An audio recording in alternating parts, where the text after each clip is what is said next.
Welcome to Dear Business Coach, the podcast. My name's Elizabeth. Find one thing to move your business forward today with conversations, spotlights, interviews, articles, and free resources. Listen and follow and subscribe on social media.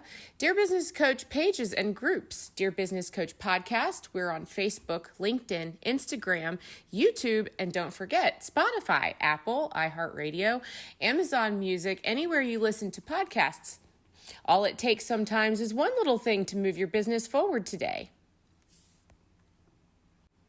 Coming to you from the Walker Consulting Workshop Studios in Floyd, Virginia, my name's Elizabeth. And don't forget walkerconsultingworkshops.com for events, and this fall, the Power of Laughter Masterclass with Clayton Fletcher at the Downtown Jefferson Center here in Roanoke, Virginia. October 18th, 11 a.m., walkerconsultingworkshops.com.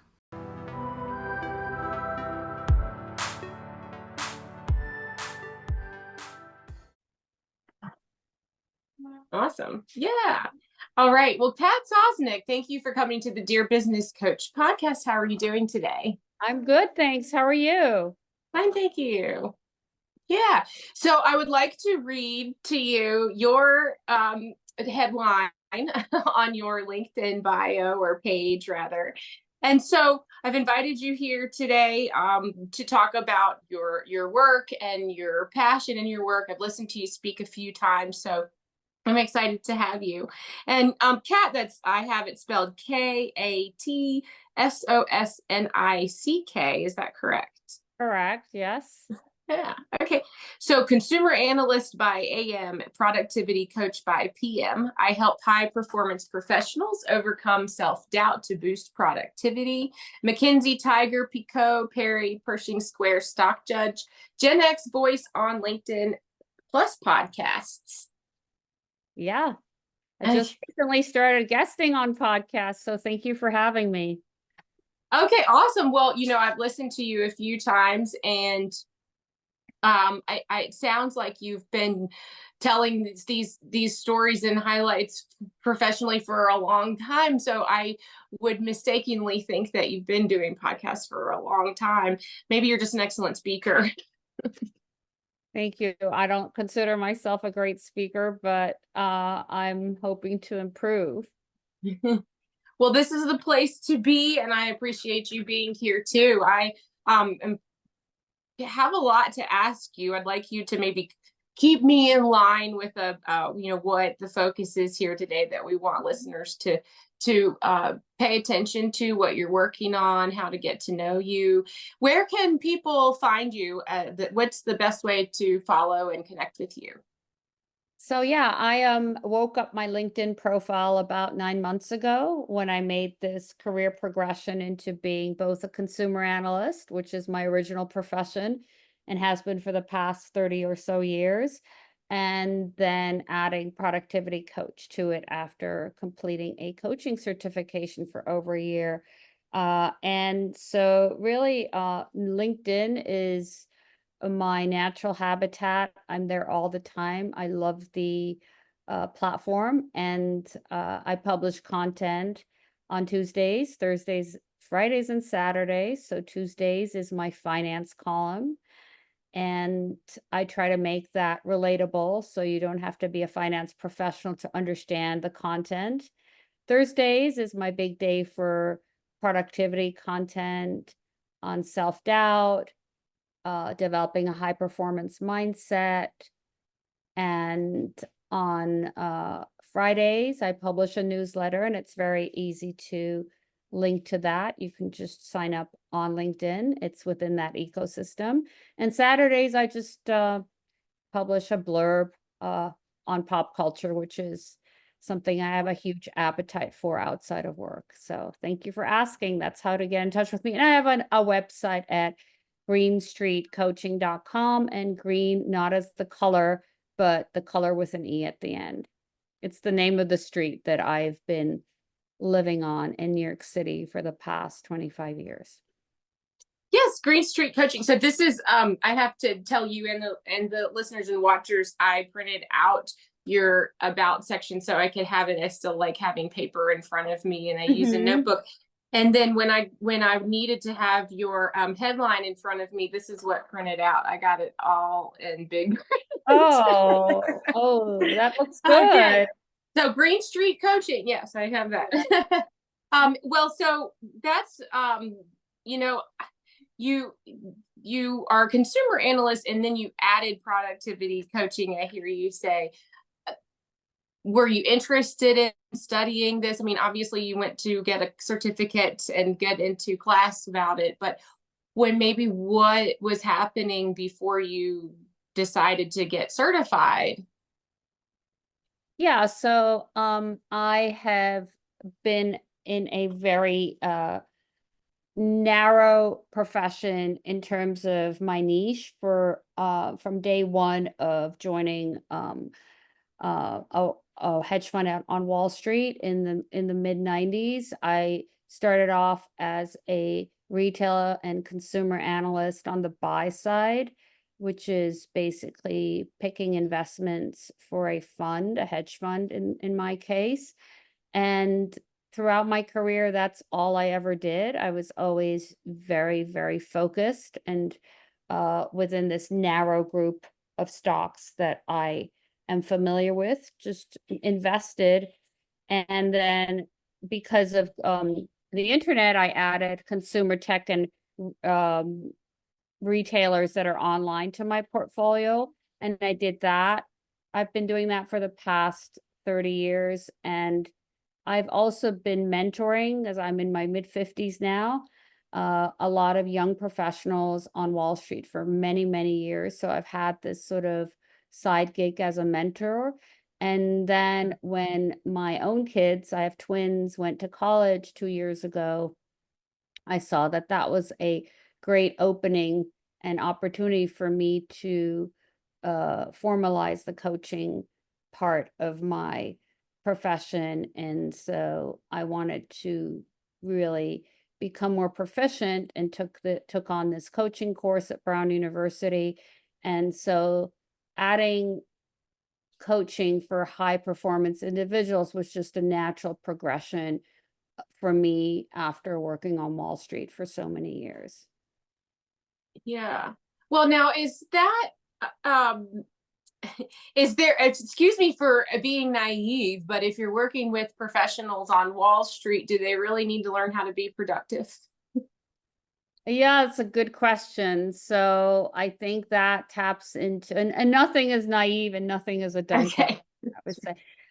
So I think the fallacy around Wall Street and a lot of high performance professionals is that we walk around like brimming with self-confidence and we are productive all the time. But what people fail to see is that when you're tied to metrics like we are, and really that's across many professions, especially nowadays, whether it's a Wall Street analyst tied to a stock performance or an investment performance, or a lawyer attorney tied to the outcome of a case, uh, creators online who look at their engagement metrics every moment of the day. And the more successful you are, the steeper the fall when you hit a hurdle in your performance. And so even if you're, right 60% of the time, you focus on those moments when you're not right, and they can really spiral you into self-doubt. And with that comes and that really drains your productivity. So it's more productivity in terms of your mindset. And that's really what I'm focused on as well in my work. Yes, I do know ways to coach my clients in terms of productivity hacks like the Pomodoro technique or time blocking. But those are also tricks and tools you can pick up on by Googling it or going on ChatGPT. Really, my focus has really been on helping high performance individuals overcome self-doubt, which ultimately really can impact your productivity. Are you an executive or team leader in the Roanoke Valley, Virginia area? Hi, my name's Elizabeth Walker. I'm inviting you to a special one-day only event at the downtown Jefferson Center here in Roanoke, Virginia, a leadership and comedy experience called The Power of Laughter Masterclass with Clayton Fletcher, author and stand-up comedian. Visit the QR code in the ad and visit walkerconsultingworkshops.com. Early bird pricing now through September 30th. Don't miss out. Wow. Yeah, I don't imagine that's a short process. I mean, are there shortcuts? Does it take a prescribed amount of time to work towards coming out of that? Yeah. I mean, I think the first thing that's always important is to acknowledge that this exists amongst high performance professionals. Like you said, that there's this like misconception that everybody who's successful is always productive. And that's just not the case. And after we've established that, I use my own lived experience and how I've been able to short circuit these cycles of self-doubt professionally and in my personal life as a foundation for coaching my clients.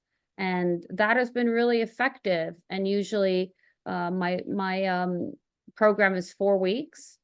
It's an intense 4 weeks. And so far it has been really successful. And I have a wait list going into November. So I'm very excited about it. Okay, well, fantastic. Now, if I would like to be put on the wait list, can I still do that? Yes, I have a link to my Calendly on my LinkedIn and on my website. And you can book a discovery call and we can discuss if it's a match for you. And yeah, that's absolutely possible. Okay, thanks. I had to ask, and I have a couple of things to touch here. So in your about section, you did mention that you were the first you in the hedge fund industry, you in the mid-90s. This is when it's in its infancy. And well, in New York City, to your experience, and you were one of the first female analysts in the emerging space. So I know you just mentioned an overview there of your background in that industry, but can you kind of paint a picture for me when you say one of the first female analysts, what does that look like? I mean, when you're walking into a building or a meeting, are you the only woman in the room? Yeah, I was one of two. So okay. I remember in the mid-90s, nobody really knew what a hedge fund was. Neither did I, by the way. Okay. I just landed the job kind of by accident out of business school. And it was first an internship, and then that became a full-time job offer after the internship that summer. I was in my mid-20s back then, and it was really a room full of men. And along with another female analyst, we were sort of in the minority. I think there was, at the time, 25 men and us two. And so it was definitely a bit of a challenge to make your voice heard, to have credibility. But the beauty of the business that I'm in is that it doesn't matter how you show up. At the end of the day, it's your performance that matters. So it's what the sheets say in the morning, how your investments performed. So you could really be of any gender and of any background, any ethnicity, as long as you perform and do well, that's what matters. And that's what I love about this business. It's really quite unbiased when it comes to these performance metrics. Okay, so may I ask you to define for me what a consumer analyst? So you've said you were a consumer analyst and then you added some retail to your portfolio. Mm-hmm. So can I hear a little bit of elaboration on what does that mean? A consumer analyst. I think I know, but you better tell me. Yeah, so that's a good question. Basically on Wall Street, when you work for a fund and it's a sector-based fund, everybody is allocated to a certain industry. So you've got the healthcare group, the industrials group, the automotive group, and those are just the general industries that exists in the business environment. And retail and consumer, and then later consumer tech with the likes of Amazon and eBay and Google were what was under my allocation in terms of the portfolio. So when you say consumer analyst, you're talking about all the stocks, all the public companies that are in any way related to the end consumer. So we're talking Walmart, Nike, I mentioned Amazon, the Gap, all those companies that you shop at, or, you know, products that you use are under the consumer bucket, are in the consumer bucket. Mhm. Okay. Now you actually highlight some personal things in your about section too. So I'm not reading anything that isn't already printed or published or shown there. But I do have to ask you.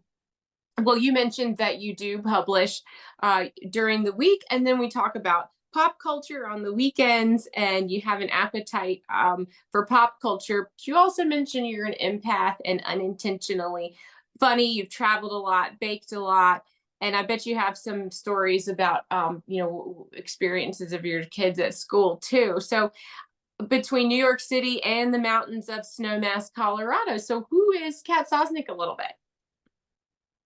Yeah, maybe I've never been asked that question. bit? Okay, so I think that if I give you a little bit of a sense of the flow of my day, you'll get an understanding of who I am.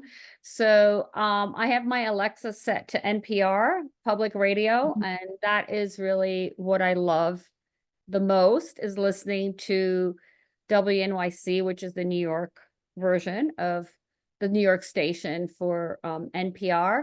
And I listen to that throughout the whole day. And there's a lot of pop culture on there, but there's also some very elevated academic conversations, intellectuals discussing matters that I'm always very interested in. And then that's really my workflow in terms of what I do when I'm at home and what I listen to while I'm working. And then in the evenings, I switch over to pop culture. So I will watch dating shows on Netflix, anything that relaxes my eyeballs, not just to, have some fun and enjoy brainless entertainment, but I also think that there's an enormous value from understanding what mainstream Americans watch, because that really is what drives business. So when I speak to my peers and they're like, "Oh God, you've been watching The Housewives, or some of these dating shows. Why are you wasting your time doing that?" And I'm like, well, I pick up a lot of anecdotes that I can then translate into into my investments in terms of grassroots research, as we call it. So I really love that setup for myself. When I say sort of I have a huge appetite for culture, I also spend an enormous time on TikTok. I never want to miss something that goes viral, because I want to understand why it goes viral. Like, why is that catching everybody's attention at any moment in time? This is really important for business, and it's also something that I coach the CEOs that I work on with, and um on very, very adamantly. It's like, don't take your eye off the ball when it comes to the pedestrians. The higher you start to go in your career, the less inclined you are to listen to the information on the ground level, on the grassroots level, and that's where you can easily make mistakes. I think it's important to stay humble and have the humility to continue to always have your ear on the ground, regardless of where you are in your professional career. And so that's where an appetite for pop culture definitely helps. You're so right. Yeah, I guess, I can't imagine how easy I guess it would be to get lost in the financials and the charts and uh maybe if you're not paying attention, you miss something or miss something coming. Is there a good example or a story maybe you can think of a time when being attuned to pop culture really helped you out? Yeah, there's many. I think that one anecdote I always like to use is, regardless of how I could travel from A to B, when it came to my flights, I always like to pick a seat in the back of the plane, which is the most unpopular place to sit. But for me, it was really a research tool, in terms of watching what a small subset of consumers does while they're on the plane and when they get off the plane, and what they're wearing and what they're reading and what they're watching. So one of the things I quickly noticed is that when the plane landed and everybody had their cell phone service back, the first thing that they accessed on their phones was not their texts or their emails. They went straight to Instagram. And that to me was always a sign of how much growth there was for that platform, which is then reflected to some extent in the stock. And also you can watch what people are wearing. If there was a period of time where I was looking at Uggs, Deckers, is the parent company, and you would see a lot of people in airports and on planes wearing Uggs. So that's an anecdote that I then take back and do more work on. And so, yeah, these clues are all around you. You just have to pay attention. I think it's really important to pay attention when you're in business. Well, that takes some skill and practice to keep your senses open. That's fascinating. I don't know that I can say I did anything particularly notable with it, but when I was in school, I used to look at people's shoes. And that was my way of analyzing people. I mean, very young age. I mean, elementary school, this was something that I would pay attention to everybody in the room. And I think you can learn a lot from people about, like you say, what was their choice, or, what are we putting together with our outfit today? So, yeah. So for example, when it comes to athletic footwear, everybody's always gung-ho about Nike, Adidas, and Reebok, but if you'd paid attention, there's a new company called On from Switzerland, and you watch a lot of people walking around with those shoes on. And then if you go to the stock, you can see that it's already reflected some of that growth, but there could be a lot more growth potential there. And that's where really observing these trends on a pedestrian level come into play. I totally agree with you.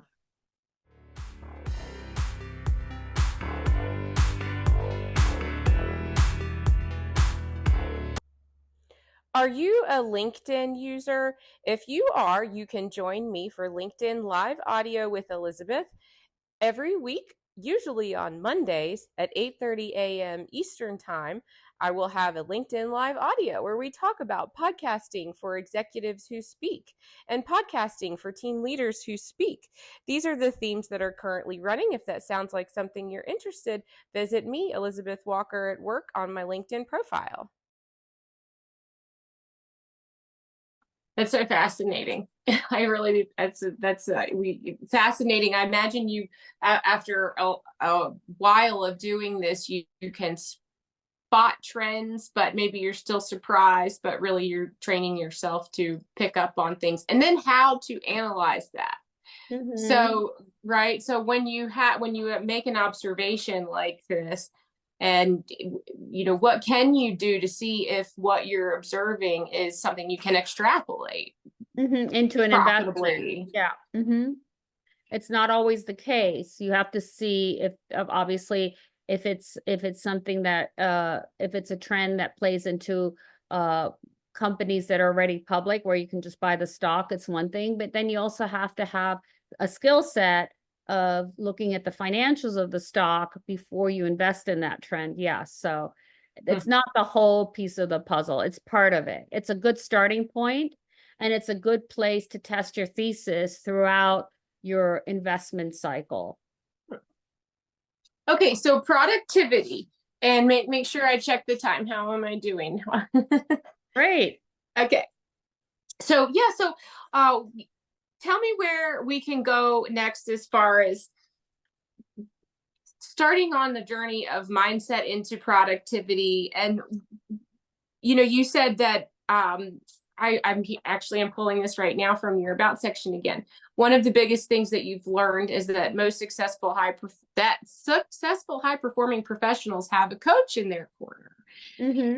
So I love business coaches, and I talk to a lot of coaches, and I think that maybe I am already open, right, to taking and listening to advice because I am fond of you and want to hear what you have to say.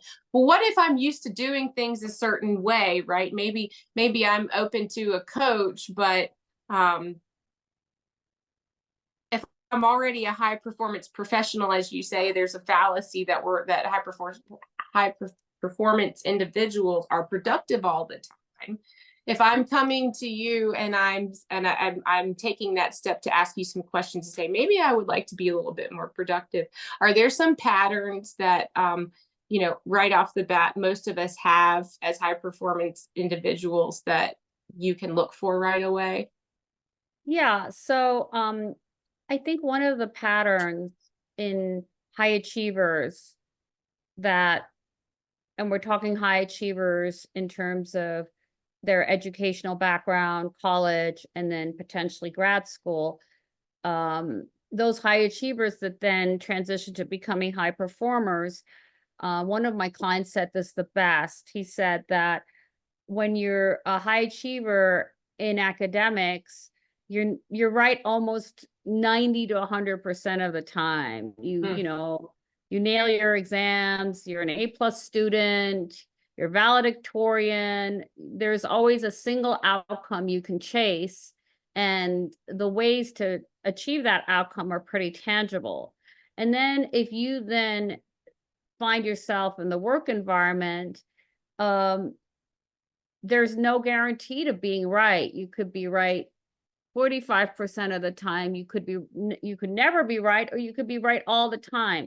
And that in itself, that shift in your mindset requires a tremendous amount of coaching for some and not as much for others. It just depends really on how you respond to being wrong and not being right all the time. And so I often see this in high performers where they will hit a hurdle or hit a performance bump in their work life, and it completely derails them, spirals them into this cycle of self-doubt.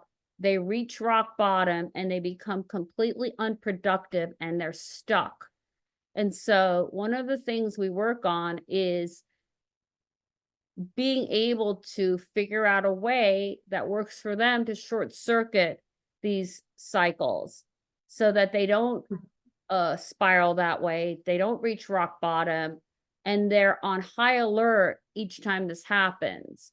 Because throughout your professional career, no matter how well you've done in college, no matter how many accolades you have academically, there are going to be setbacks. And that's why I say every one of my bosses that I worked for who really was a high performer, including myself when I became a boss or when I started to lead a group of analysts, has a coach in their corner because you really need to learn that skill. It doesn't come naturally to high achievers. It doesn't. Wow. Right. I'm eased and I feel a little comforted by hearing you say that doesn't come naturally, that it is something that you can build or achieve as a skill. It is something that uh, here we've been talking for however many minutes, and I've talked to you before, and I've listened to you speak in other podcasts, and the idea to look at somebody who is very successful, you can tell me all day long it's a fallacy that they're actually very high productive, and I'm not sure that I really believe you. To hear you say it again sounds like are you sure? There's lots of people to look at and think there's just no way that they're not just hitting the mark all day long. So I mean, I guess what I'm trying to say is I feel like there's room to grow and room to explore when I hear an expert like you say, no, everybody has to work at this a little bit, maybe. Yeah, look, I always say, I've been doing this for 30 years and I've had some tremendous years and consistently have had great investment outcomes. But there have been quarters, and we think of quarters and when we look at our investments, where I've done poorly, and it has set off this spiral in my head, like, I'm not really good at this. And one of the other things that I work very closely on with my clients is this idea of recency bias. So, when we base our self-worth completely on the latest outcomes that we have. So this idea that, oh, I had a bad month defines my entire career. And you can also see that in elite athletes, and I do work with athletes as well, where they may have had tremendous success for many, many years, and then they go into a competition and they come in sixth and they really spiral and feel like, I'm not really good at this anymore because of one moment. Everything else that they've achieved until then becomes completely insignificant. So recency bias is something that I also work very closely with my clients on.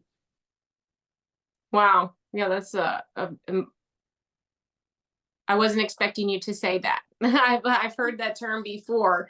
That's a very easy spot to get stuck in, is especially if you don't know what's around the corner, if you don't know what to do next or what the next challenge will be. Maybe we feel confident that we have overcome challenges, but if all of a sudden you feel like you can't, you've lost your magic or what have you, then the next challenge seems insurmountable again. Yeah, I actually didn't have a term for it, so I looked for a term to describe this behavior pattern, and it's actually a scientific psychological term that doesn't exactly mean what I described, so I kind of adopted it. Oh, cool. Yeah. Yeah. Well, it works exactly, Yeah. it works really well. Do you want to share a little bit about your heritage? You say you speak fluent German and Farsi and offer coaching in German, but not Farsi. Not yet. Yeah, absolutely. And that's also something that I'm very close to my heart. So cultural duality, which comes up in coaching a lot, where your home culture is very different from the outside culture that you were raised in. So that actually applies to me. I'm first generation. My parents immigrated from Iran to Germany in the mid 50s. So I was born in Hamburg, Germany. I went to an American school there. And then I did my undergrad in London, worked in Germany for a couple of years in consulting, then came to New York City for grad school and went straight to work for a hedge fund. And that's, as I said, what I've been doing ever since. So I learned to speak German just because of virtue of where I was born, and Farsi at home with my parents. And English is really my first language because I've lived in the United States now for like 30 years. So yeah, and I do talk a lot in my content and also in coaching about the difficulties of having one foot in one culture and the other in a completely Western culture. So when I met my parents, it really is a deeply immigrant and very beautiful Iranian culture with a very different value system and very different customs to when I step out of the door and am in New York City. So I have to adopt to the Western culture. And I know that there are many young professionals in the workforce who feel very similar to me. So I try to coach around that as well. Yeah. Yeah. I would think that there's more of us who are multicultural than not. In this day and age, not like this generation. Yeah, my generation, not so much. And I think whereas in my generation, we struggled with identity, I think this generation does as well, but it sort of been reframed that being multicultural is actually positive. And so there's this like open-mindedness and embracing the fact that I am part of these two cultures that are often in conflict, but it actually makes me a much more diverse individual. Yeah. Well, I think that more people should add this into their profile like you have, because it's fascinating. And now I'm listening closer. I find it fascinating, and exactly what you just said. I think that if you are looking at what's going on, or as far as like culturally, I have a 16-year-old, you have kids in college. I can't imagine talking to my high schooler and my background, when I was in school, I don't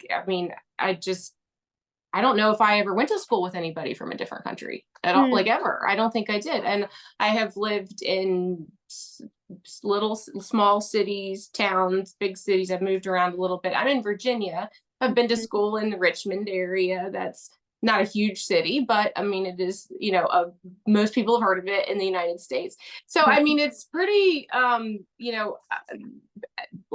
don't think that my daughter would know what that's like to go to school and not know anybody from a different country. So anyway, you're a cancer survivor. Yes, young adult. So I was in my early 30s. It's almost 25 years ago. Well, and that's in your about section, which is why I ask. And specifically, you say you are, as a cancer survivor and advocate, you offer pro bono support for 2 cancer patients, and your heart has a special place for Memorial Sloan Kettering Cancer Center. And so that doesn't sound like a small hobby.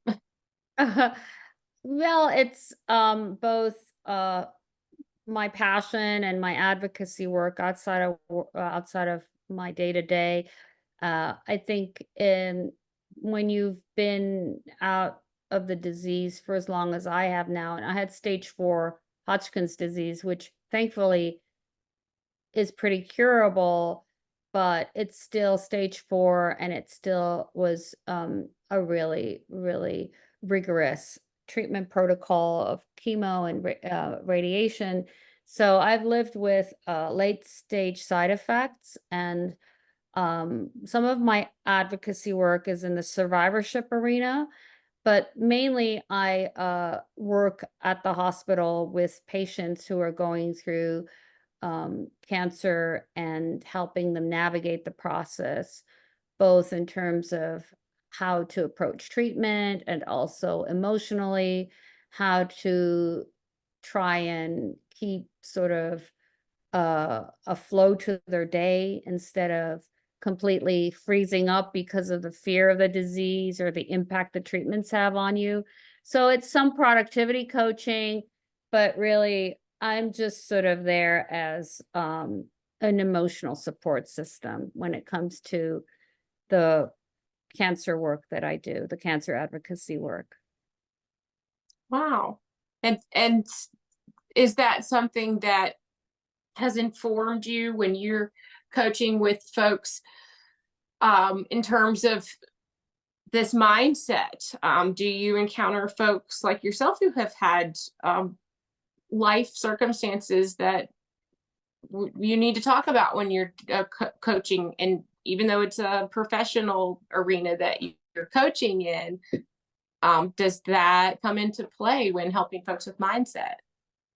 Yeah, absolutely. I mean, I don't think that being a cancer survivor makes me unique in any way, but I do think that everybody I coach has been touched by cancer. And if not, everybody has been through some kind of setback in life. And, you don't really live life unscathed.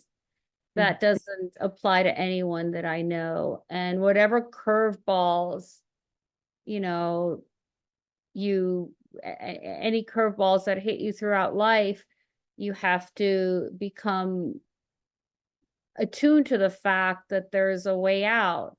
And so I think that cancer has really helped me not just become more resilient, but to view curveballs in a very different way and manage them and not let them completely send me into an abyss. So yeah, that I think that helps my coaching practice. I don't do that type of coaching in terms of helping people. I mean, I do some transition coaching, but I'm really more of a productivity coach. But I think it informs my ability to empathize and understand my clients. Yeah. Well, my mom died from breast cancer in Sorry to 2016, hear and that. Yeah. yeah, and it's uh one of the things that, great, like you said, I don't think I know anybody who hasn't been affected by it. So Mhm. that is definitely worth saying. So I don't think that it's inappropriate, to share these things, even maybe sometimes in a professional setting. And Look, so, yeah, I firmly believe, and this is something I forgot to add, that, and this is not new, is that cancer doesn't impact the patient, it impacts a whole family, like the caregivers. I mean, it's equally as difficult and challenging. And that's what makes these catastrophic diseases so important in terms of understanding the impact for the overall unit that you're a part of. Like you say, your mother, but it takes an enormous toll on the caregivers as well.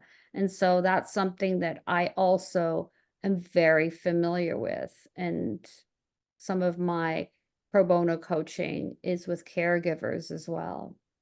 Sorry, I yeah. interrupted you there. No, thank you. Yes, that's what you're supposed to do. um, well, and before we wrap up, say again where we can follow and connect with you. What's the best way for folks to reach you?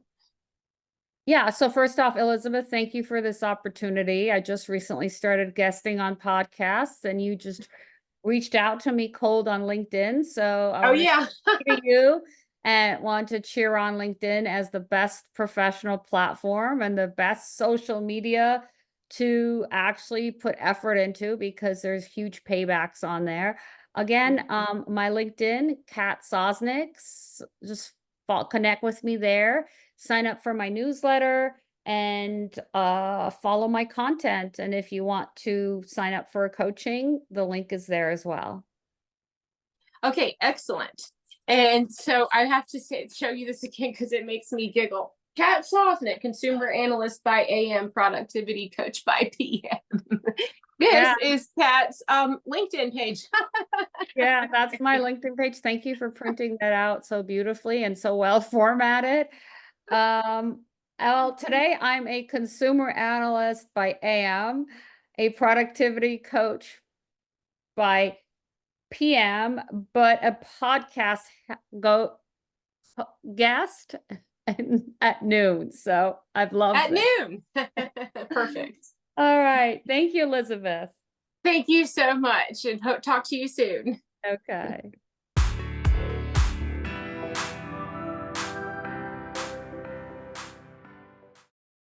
Thank you so much for joining me today. My name's Elizabeth in Floyd, Virginia. This has been an episode of Dear Business Coach.